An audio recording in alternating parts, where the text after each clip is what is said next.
Si tu as envie de répondre yécrac en commentaire, c'est que tu connais le code. Mais est-ce que tu sais ce qui se cache vraiment derrière ce rituel? Aux Antilles, le conte est strictement interdit pendant la journée. La légende racontait que si tu bravais cette règle, tu te changerais immédiatement en panier en osier. Mais la vraie raison, elle est historique.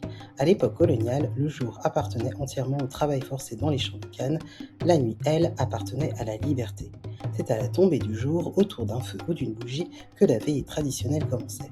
Le compteur lançait alors son signal pour vérifier que la cour ne dormait pas.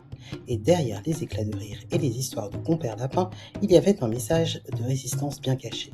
Face au puissant et cruel compère Samba, le petit lapin n'utilisait jamais la force. Il utilisait sa ruse pour survivre et déjouer les règles. C'était une façon d'apprendre au peuple à résister en secret. La veillée, c'était aussi le moment où l'on frissonnait en évoquant les créatures de la nuit comme le terrifiant Sokunu. Pour survivre à la nuit, le public devait répondre en rythme au compteur, sans jamais réfléchir. Alors dis-moi, quelle est la légende antillaise qui t'a le plus marqué? Écris-le en commentaire. Abonne-toi à Terre Caraïbe pour la prochaine veillée, qui commencera bien sûr par un